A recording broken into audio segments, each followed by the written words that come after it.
ائمه طاهرین علیهم السلام حضرت امام طیب عسکری سلام الله علیه، پس باید بدانیم ایشان امام 11مین هستند. ایشان پدر بزرگوار امام حجت عصر حضرت ولی دوران امام زمان علیه السلام می باشند و فرزند حضرت علی ابن محمد هادی نوه حضرت امام جواد و فرزند حضرت امام رضا علیه السلام می باشند و در فضیلت و در وجوب طاعت و در علم و در بزرگواری ایشان مانند حضرت رسول صلی الله علیه و آله و سلم هستند. ایشان مانند حضرت امام امیر المؤمنین علیه السلام هستند. این را باید دانست که ائمه طاهرین علیهم السلام در فضائل، در وجوب طاعت، در علم، در معجزات، در کرامات، در این که راه اطاعت خدا بجز از طریق معرفت اونها و طاعت آنها نیست، اینها مانند حضرت رسول کریم امین صلی الله علیه و آله و سلم هستند. این کتاب شریف سلیم بن قیس هلالی رحمه الله جزء ثانی در اینجا حدیث 21، در این حدیث 21 این فراز را ملاحظه بفرمایید در صفحه 734.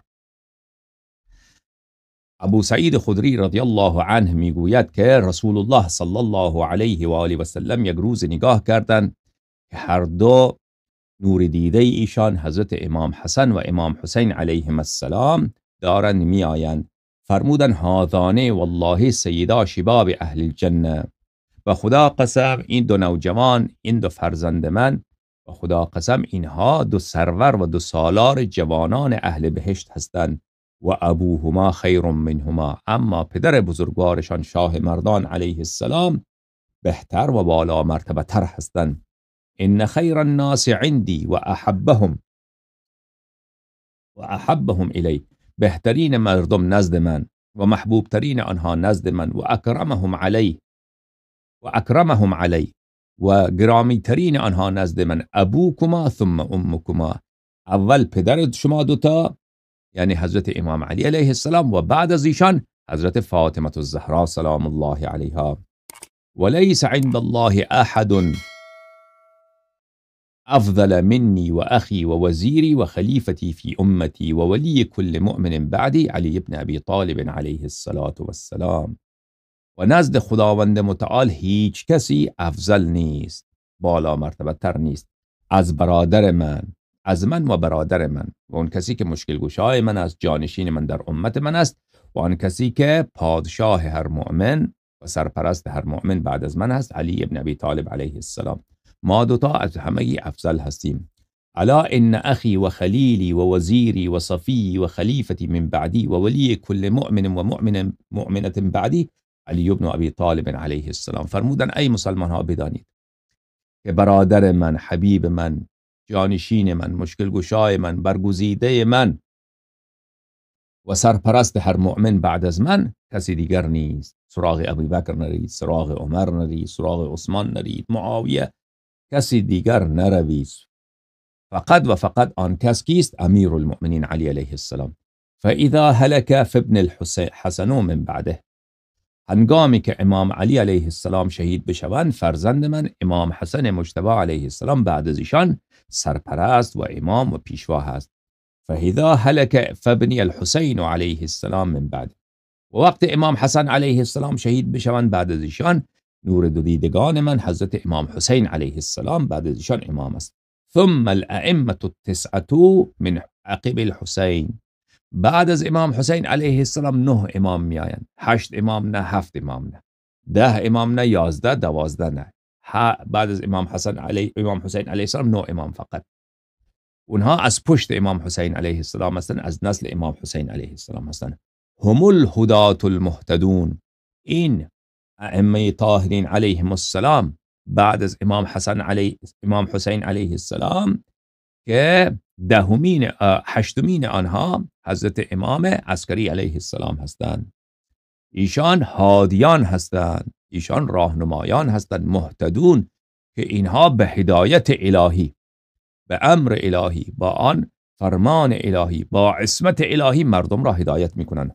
هم مع الحق والحق معهم، اینها همیشه با راستی، با درستی، با حق و حقیقت هستند، و راستی و درستی و حق و حقیقت با اینها هست لا یفارقونه ولا یفارقهم الی یوم القیامه، تا روزگارها بگذرد، روز قیامت برسد، اما یک لحظه این ائمه طاهرین علیهم السلام، حضرت مولای ما، سید ما، آقای ما، پادشاه ایمان، حضرت امام عسکری علیه السلام و آباء طاهرینشان و نور عینشان، یک لحظه از راستی و درستی، از حق و حقیقت نه جدا میشوند و نه حق و حقیقت و راستی و درستی از اینها جدا میشود.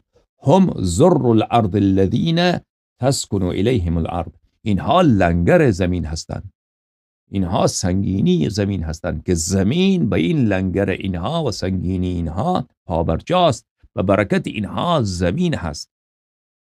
و هم حبل الله المتین، اینها راه هدایت پروردگار عالم هستند، دین قویم پروردگار عالم، اسلام، شریعت، راستی، درستی، هدایت، این ائمه طاهرین علیهم السلام هستند.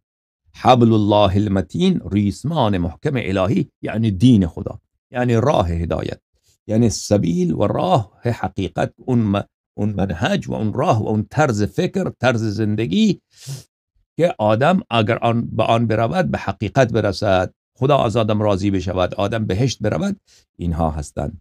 و هم عروة الله الوثقا التي لا انفصام لها، اهل بیت طاهرین علیهم السلام آن ریسمان محکم الهی، آن راه واضح و طریق و صراط مستقیم الهی هستند که در آن هیچ کجی نیست، در آن هیچ گسستنی نیست، در آن هیچ گونه تاریکی نیست، در آن هیچ گونه ظلم و ستم و بدکاری نیست، همش نعمت الهی و همش سعادت الهی و همگیش رضای الهی. و هم حجج الله فی ارضه و شهداء علی خلقه، این ائمه طاهرین علیهم السلام، حضرت رسول صلی الله علیه و آله و سلم، بهترین کسی که خدا فرستاده، از او بهتر خدا نیافریده، معلم ما و شما، حبیب خدا، رسول ما و شما صلی الله علیه و آله و سلم، هادی ما و شما، ما را هدایت میکنند و معرفی میکنند به پیشوایان ما. فرمودند که ائمه طاهرین علیهم السلام در روی زمین از جانب خدا راهنمایان هستند، راهبران هستند که راه را بر شما نشان بدهند. و شهداء علی خلقه، اینها از جانب خدا گواهان الهی هستند که از جانب خدا ببینند و گواه باشند بر خلقش. تمام اعمال شما را ائمه طاهرین علیهم السلام میدانند. در کتاب بصائر الدرجات یک باب نه دو بابه که ائمه طاهرین علیهم السلام ما فی الضمیر شیعیان و مردم را میدانند که در دل شما چه نیته، در دل شما چه خبره، چی میخواهید بپرسید، چی میخواهید انجام بدهید، چرا میخواهید پنهان بکنید، چه کاری کرده اید، آنها میدانند و اعمال شما را میبینند. شما هیچ چیزی از اعمال شما از آنها پوشیده نیست. اگر شما در شیعیان در نعمت الهی باشید، ائمه طاهرین علیهم السلام خوشحال میشوند. اگر شما شیعیان در اضطراب باشید، بدانید که آنها با اضطراب شما را در وجود خود از شما بیشتر احساس میکنند و آنها اعمال شما را میبینند. اگر اعمال خیر انجام بدهید، اونها راضی میشوند و اگر اعمال شر انجام بدهید، مولای عالم امیر المؤمنین علیه السلام و بقیه ائمه طاهرین علیهم السلام، حضرت امام حسن زکی الطیب عسکری سلام الله علیه، اعمال بد ما و شما را میبینند و از اعمال بد ما و شما ناخرسند میشوند. پس ائمه طاهرین علیهم السلام شهداء خدا، از جانب خدا شاهد، از جانب خدا چشم بیننده بر ما و شما هستند. و خزنت علمه، ائمه طاهرین علیهم السلام خازنان علم الهی، علومی که اصلا به مخیله ما نمیگذرد. لو انزلنا بسم الله الرحمن الرحیم ولو ان قرآنا سیرت به الجبال او قطعت به الارض او کلم به الموتى بل لله الامر جمیعا. این قرآن مجیدی که قرآن میفرماید که با این قرآن کوهها را میتوان از جا کند، این قرآن کریمی که با این قرآن کریم مرده ها را میتوان زنده کرد، این قرآن کریمی که لو سیرت به الجبال او قطعت به الارض، که از یک جا به جای دیگر زمین در یک چشم به هم زدن رسید. و بلله الامر جمیعا، و کارهای بسیار عجایب و غرایب دیگر کردن که با فکر ما و شما نمی گنجد. این علم، این نزد اهل بیت طاهرین علیهم السلام، اسرار آسمان ها، اسرار خلقت، امت های گذشته که اثری از آنها باقی نمانده، نامش را کسی نمیشناسد، زبانهایشان فراموش شده، آنها آن را بلدند. آینده چه اتفاق میافتد آنها بلدند. شریعت که بدون تحریف باشد، راه خدا که در اون هیچ گونه اعوجاجی نیست، همش رضای خداست. خازن این علم آنها هستند، خازن علم خدا، خزانه دار علم خدا، که ای شیعیان بیایید از این خزانه ها بگیرید. اینها کی هستند؟ اهل بیت طاهرین علیهم السلام. و معادن و حکمته، این 12 امام علیهم السلام، یکی از آنها حضرت امام طیب عسکری، امام حسن علیه السلام، امام 11مین هستند. معدن حکمت، دانش خدا، دانش خداوند متعال، حکمت پروردگار حکیم، معدنش کیه؟ که خداوند متعال آنها را معدن این حکمت قرار داده، خزانه این حکمت قرار داده، سرچشمه این حکمت قرار داده، ایشان هستند. و هم بمنزلت سفینه نوح، من رکبها نجا و من ترکها غرق. این 12 امام سلام الله علیهم، اینها مثالشان مثال کشتی نوح. کشتی نوح، هر کسی که سوار آن شد، ولو گنهکار بود، ولو تبهکار بود، ولو روسیاه بود، خودش را به کشتی نوح که رساند که یا نوح مرا راه بده، من توبه کردم، من به تو ایمان آوردم. او را نوح علیه السلام سوار کرد، دیگر او نجات یافت، دیگر در غرقاب غرق نشد، هم صحبت نبی الله نوح شد، مورد شفاعت نوح علیه السلام قرار گرفت، دنیا همگی تباه شدن، او نجات یافت. درسته؟ گناهان گذشتهش بخشوده شد، مورد رضای الهی قرار گرفت، اهل بهشت شد. خب ائمه طاهرین علیهم السلام این چنین هستند که شما هرچی گناهکار باشید، تبهکار باشید و یک بار که پیوستی به امام علیه السلام، دست را زدی به دامان پاک و مطهر حضرت امام طیب عسکری علیه السلام، حضرت امام حسن علیه السلام، پدر بزرگوار حضرت امام عصر سلام الله علیه، که من مولای من شما هستید، من نوکر شما، گدای در شما هستم، از این به بعد من غلام، از این به بعد من نوکر، من چاکر، از شما فرمان، از من روسیا طاعت، دیگر اهل نجات، شما ولی الله شدی، شما بهشتی شدی، دیگر خداوند متعال شما را نجات میبخشد. سوار شدن بر کشتی نوح اینه که انسان تائب باشد، از گذشتهش پشیمان باشد. دست به دامان ائمه طاهرین علیهم السلام شدن اینه که آدم فرمان بردار بشود. کسی که گناه میکند به زبان لقلقه بگد من پیرو 12 امام علیهم السلام هستم، این دروغگوه. خود اهل بیت علیهم السلام گفتن این ما را دوست ندارد، شیعه ما نیست، دروغ میگوید. آدم باید چیکار بکند؟ فرمان بردار باشد.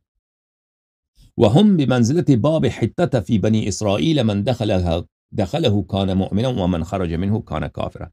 حضرت موسی ابن عمران علیه السلام، قوم او گناهکار شدند، بنی اسرائیل گناهکار شدند. حضرت نوح علیه السلام، حضرت موسی علیه السلام فرمودن اینجا یک دروازه است، باب حته، باب بخشش. در این دروازه داخل این آیه قرآن، بله، قولوا حته نغفر لكم خطاياكم و سنزيد المحسنین. فرمود که در این باب حته، باب بخشش داخل بشوید با سجده و بگوید خدایا ما را ببخش، خدایا ما را ببخش. داخل این دروازه خدا میبخشد. اهل بیت طاهرین علیهم السلام به منزله باب حته در بنی اسرائیل هستند. انسان هرچی گناهکار باشد به این دروازه خودش را برساند، گناهانش بخشوده می شود. فرض الله فی الكتاب طاعتهم و امر فیه بولایتهم.